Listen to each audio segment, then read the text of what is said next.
Hello, fellow bookish people, or hello, my fellow trollops. I'm here for chapters 20 to 40, or 21 to 40, really, of Anthony Trollope's The Prime Minister, a part tag-along, a screaming Mimi on the side of Steve Donoghue's read-along of the Palliser novels. This is number 5 in the Palliser novels, I believe. Wow, I can't believe he's...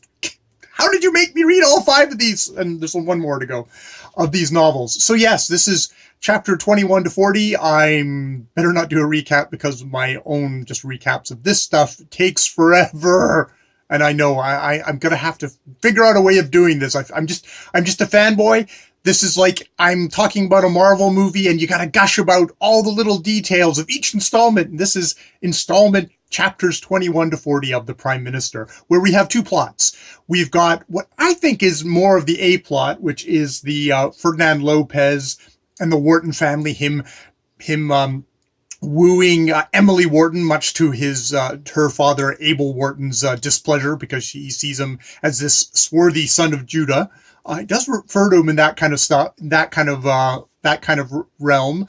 And on the other side, we have the kind of the mainstays of throughout this series, the Pallisers, Lady Glencora and her husband, Palliser, who's now Duke of Omnium, who has become the Prime Minister and has had to do a coalition government and is really struggling to kind of hold all this together, to govern in a way that you don't have a majority, so you have to figure out a way to weld people in. And Glencora's definitely hit upon the thing of, we're going to do it socially. I'm going to throw lots of lavish parties. We're going to do a lot of schmoozing. Palliser is the anti-smoozer in these particular chapters. His favorite companion is this kind of dry older lady who just basically wants to talk to him about her cork boots, has no interest in politics, isn't particularly interested that he's the Duke of Omnium or that he's the Prime Minister. He's just some guy that she talks to, and Palliser finds this such a relief. She doesn't want anything from him, because indeed, as we go through this section, he gets opportuned by first, very comically, by this major who bald-facedly goes up to him and says, "Hey, you've got a rotten burrow, give that to me."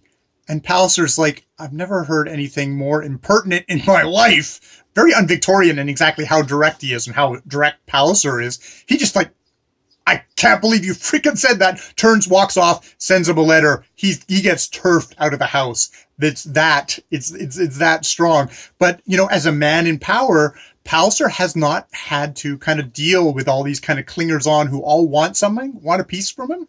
Now that he's Prime Minister, he's getting a lot of that. He's getting Sir Orlando Drought, who is like, you know, he's the leader of the House of Commons, because the Duke can't be, he's a Duke, he can only be in the House of Lords. He's kind of got puffed up from himself, and it's like, I should be the Prime Minister, and I want my battleships, which is like, he's such a vacuous, childish guy that's like, yeah, I want my battleship so we can be all strong militarily, because he's also he's the head of the Admiralty, so of course that will just boost his own political favor. And Palliser and the other kind of sober members of his government are like, yeah, the military is just fine. We don't need more expenditures. We don't need you, you know, trying to swing your manhood around and boost up your popularity and also run us into debt and ruin. And so, you know, at the end of these chapters, Orlando Bloom, he's like, "I'm going to resign," and he tries to convince people to come with him. Like, "No, we'll do fine without you." So there is that. The coalitions does seem to be going well enough. Even though Palliser sort of loses his mind after getting opportuned by the major, not loses his mind, but it's just like, this is enough, and says like, look, that the borough that is within his purview, which, yes, he could just tell his people who he wanted and that person would get in. It's like, we're not doing that anymore. That is the corrupt old way. I am actually trying to evince change. So he forbids Glencora from, you know, putting her oar in. She does put her oar in, which impacts on the other story. Now, in the other story, we've got Ferdinand Lopez, who, you know, swarthy son of Judah. Trollope at the beginning of this book really presents him through the eyes of Abel Wharton, a bigot. He's a nice bigot. He's a good guy, but he's got all these prejudices. And because of that, and because I don't share those particular prejudices against Jewish people or, foreigners in general, some foreigners are okay. Okay, especially ones who are like immigrants to your country and have basically been raised there, and that is Ferdinand. So I really kind of struggled against this, as these are indicators that this is a bad dude. And Steve in his video says like, well, no, this has got more to do with Abel's spidey sense about Ferdinand's underlying rottenness, that he's not a good guy.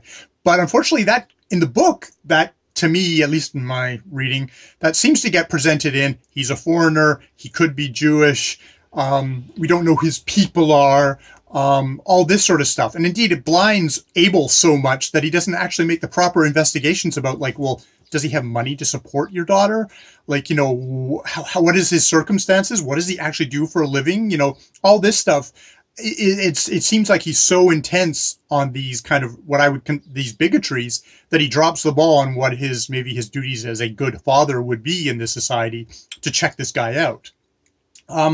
So luck favors everybody. Ferdinand is walking with Emily's brother, and they have a quarrel. He goes on ahead. Everett gets jumped by muggers, and Ferdinand Lopez comes back, rescues him, make sure that casts him in the very best light possible. And as a result, it's like, holy crap, in like the next chapter, it's like very quick. Suddenly, they're getting married, and they get married, and they go on the honeymoon. And, throughout this, Emily starts, as the honeymoon happens and stuff like that, Emily starts getting these hints of like, oh, Ferdinand's not on very good financial standings. Like, oh, we need to get the money from your father. I'm going to teach you kind of lessons on that. And there's a little bit of that. And she's like, oh, no, I'm going to kind of push that away. Ferdinand comes back and is like, I'm going to go for election. I'm get your father to fund my election. It's like, the father, Abel, is like, no, that's not happening. I wouldn't fund it for my son, Everett, who I'm quarreling with at the moment because he's been losing money at whisk. I'm not going to fund it for you. Ferdinand Lopez, he gets words from Lady Glencora. This is before the hammer comes down that, oh, actually, I will support you. The Duke will support you. We like you because he tells her this tale of woe. And unfortunately, Lady Glencora has very bad tastes in men, other than Palliser, which was sort of pushed upon her. We'll get back to that later, that whole thing of women having very bad taste in men, and says, oh yes, we'll support you. So he goes all in on the election, finds out there's a second candidate, and the second candidate is Arthur Fletcher, which is Emily's old flame, the guy who tried a couple of times to propose to Emily, and Emily just turned him down. I don't love you as a man should love a woman, or as a woman should love a man, or the other way around, I guess. And it's like, oh, that's who it is. And Arthur Fletcher finds out, oh God, I'm going to be going up against Ferdinand Lopez in an election. So he writes Emily a letter saying, like, look, I'm doing this. I had no idea. I hope we'll continue to be friends. Please show this to your husband. I want this to be completely above board. She does, and Ferdinand Lopez freaks out. He is super threatened by this. Super, super threatened by this. And throughout the course of this election at Silverbridge, he's really against Fletcher. There ends up being a third contestant as well. Ferdinand Lopez gets asked to withdraw. And he does, and he completely blames all this on Arthur Fletcher and on, because by this point the Duke has put down his foot, publicly published a letter saying, you guys decide the election. This has nothing to do with me. I will not influence it. You will decide who wins this election. So his support collapses, and basically the Duke's men say like, yeah, we can't help you.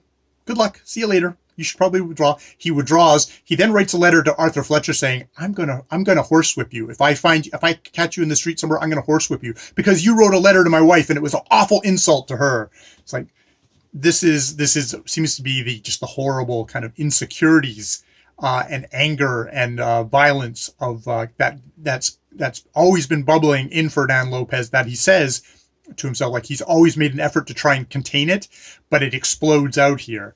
Maybe more, all the more so that he's had to keep it bottled in the society that's, obviously scorned and put as many obstacles in his way. But that might be my own reading in there.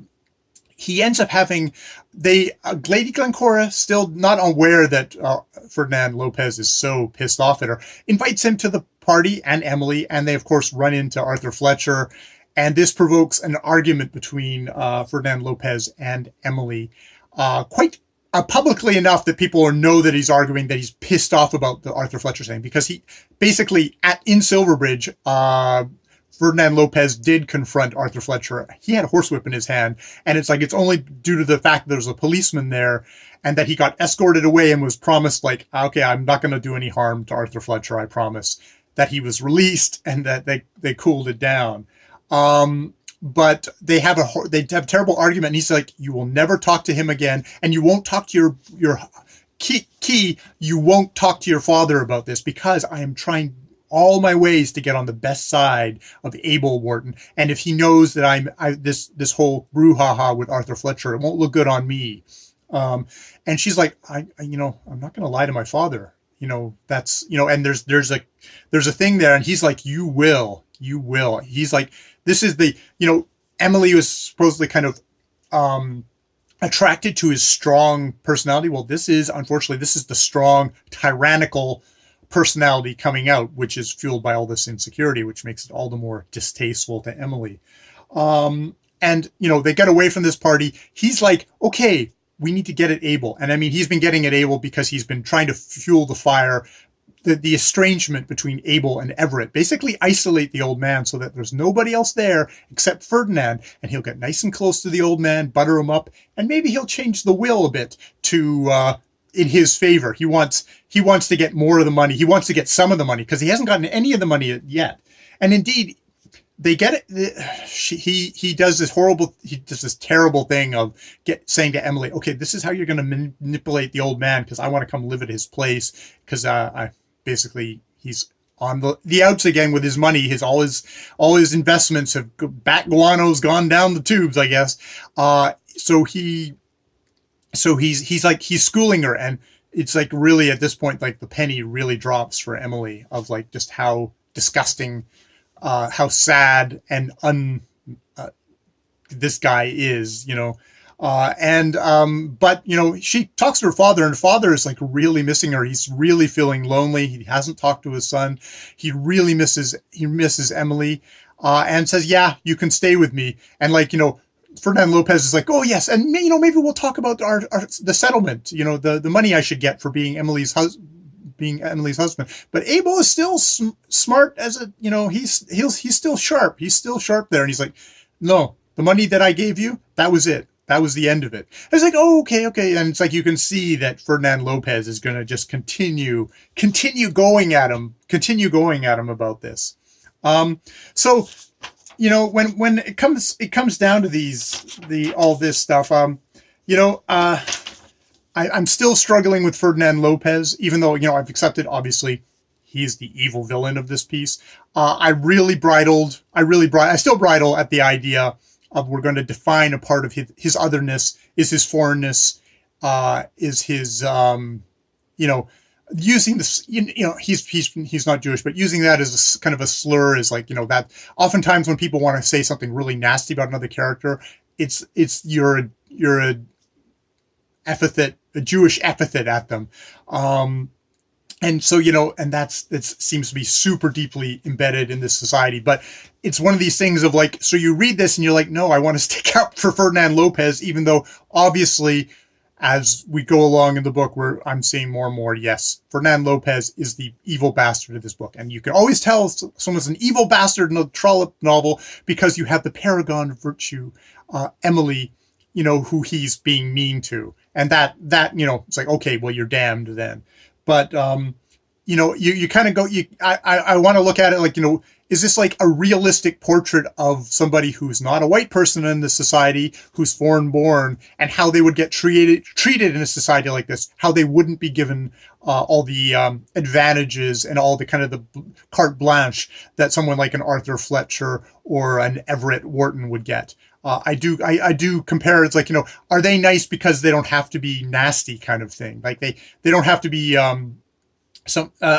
love Quintus Slide, the kind of the nasty reporter. He's always digging at people and always whipping up stories. And it's like, he's another scrambler. And, even some of the lesser politicians, it's like they can't be the noble, principled politicians. They have to be like the scramblers who are like, we got to get our own and stuff like that. And how well this society kind of mixes them into the thing. And indeed, someone like Ferdinand Lopez, a speculator, a gambler, in a financial system like this, I'm sure is a valuable thing. And there are people who are not, either they get super rewarded for their gambles, by just the luck of the draw, or more likely they just end up crashing down, and scrambling around to survive in any way they can.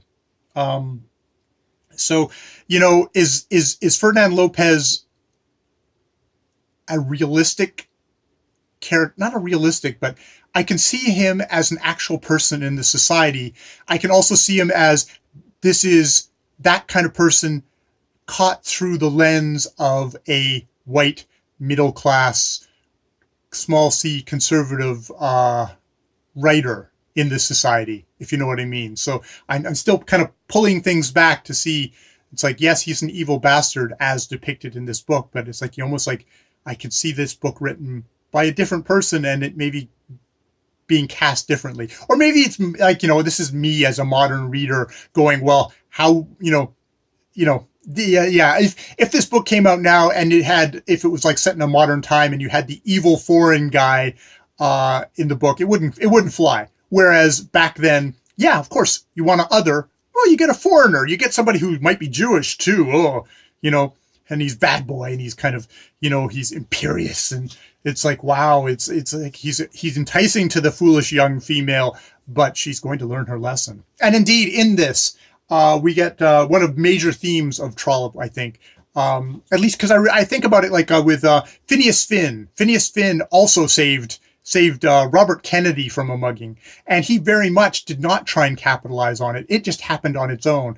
Of course, that's because he's such a swell, he was the swell pet. He was the privileged pet lovey boy that, of course, the hairdo, I think, as Steve Donoghue called him, that, so of course all the accolades are just going to come on him naturally, whereas Ferdinand Lopez, I need to point out that I was really a good guy here, so you guys will notice, and it'll get to my advantage because I need all the boost up I can. I'm excusing this asshole, but it's because I'm not excusing this asshole. I'm excusing what I think is maybe a real person who would be complicated and would be nasty and opportunistic at times and not. But I don't know. Okay.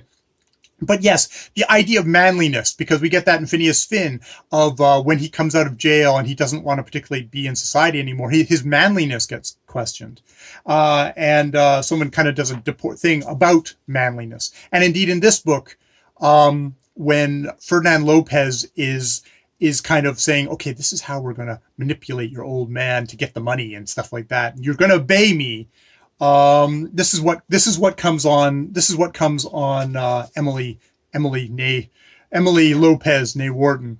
Then there would come upon her unbidden, unwelcome reminiscences of Arthur Fletcher, thoughts she would struggle to banish, accusing herself of some heinous crime because of the thoughts that would come back to her. She remembered his light wavy hair, which she had loved as one loves the beauty of a dog, which had seemed to her young imagination, to her, in her ignorance of her early years, to lack something of a dreamed of manliness. She remembered his eager, boyish, honest entreaties to herself, which to her had been without that dignity of a superior being which a husband should possess. She became aware that she had thought the less of him because he had thought the more of her. She had worshipped this other man, Lopez, because he had assumed superiority and had told her that he was big enough to be her master. But now that it was all too late, the veil had fallen from her eyes. She could now see the difference between manliness and deportment. And yeah, that's manliness. God, okay, I'm going to stop saying manly, being manly, and deportment. It's like, acting all tough and rough, but then just being very quiet and being a strong self-assured individual. And she suddenly realizes, like, damn it, Arthur Fletcher is that guy, and that Ferdinand Lopez tries to act imperious, but he's got this deep well of insecurity, which is fueling this tyranny that he's trying to put over her. And basically all the thrashing around he does when he's disappointed by Lady Glencora, he starts bad-mouthing Palliser and her to the old man, who just sort of ignores him. It's like he in his defeats, his reaction to his defeats, he's often bitter and vile in a way that compounds those defeats. Where someone like Arthur Fletcher, it's like, okay, she doesn't love me. Okay, I'm going to take this and I'm going to go off. And I mean, it does take his brother to kind of talk him up, saying, look, there's other stuff to do in this life and you can do it. And he does. He picks that up. So you can kind of start to appreciate Arthur Fletcher when he has his defeats. But, you know, it's like she characterizes Lopez. He's a god of clay. And I really regret. She's got a lot of regrets, and she's going to have to teach, probably falsely, her children to actually think that Lopez is actually a true man. She's going to have to teach them that falsely, and she knows that now. And that kind of well of a bleak and sad life kind of is opening up in front of her, which is quite pathetic in its realization there. And this is where we can kind of contrast, you know, Palliser and Glencora. They're a couple that, you know, they have major clashes. Glencora goes against his wishes. She sort of continues to have her own way, but Palliser is, so, you know, he's a quiet man. People think, oh, he must be timid or a coward. It's like, no, he's a quiet guy who's got very strength of his convictions. He's an honest man, but he doesn't have that insecurity that he's like, okay, I have to tyrannize Glencora. And indeed, you look at Robert. Look in the Phineas Finn book, you look at Robert Kennedy. He marries Lady Laura and he tries to tyrannize her. And that's another bad husband. You think of these bad husbands, they're the ones who try and tyrannize their wives to try and which really self-sabotages themselves, because Palliser has a lot of his strength, a lot of his success comes from his teaming up with Lady Glencora, and her strengths become his strengths. Even sometimes when he doesn't understand them, and he just doesn't want anything to do with them himself. He just wants to go and do some nice parliamentary procedures and get to you know, decimal system. Why can't I do the decimal system? I don't want to rule everybody. You know, and there is a thing in this of oftentimes we get, you know, Lady Glencora's like, well, don't, you know, you tyrannize me. If you try and tyrannize me, I'll become a women's liber. You know, I'll you know, which there is a thing in here of like, you know, that something about him is Trollope trying to say that something about how men tyrannize women is what has caused women to then want rights for themselves. I don't know if that's the rather kind of patronizing, or rather kind of like, oh, if we just kind of, you know, if we try and kind of treat them as equals, they're there, then we won't have any trouble with those women libers. I don't know. All right. Well, that's all I have for right now. That's quite enough. I'm really enjoying it. I really am, even as much as I read against it. I want to read against it. I think that's a joy of the book. So yeah, more videos later. And more chapters of Trollope.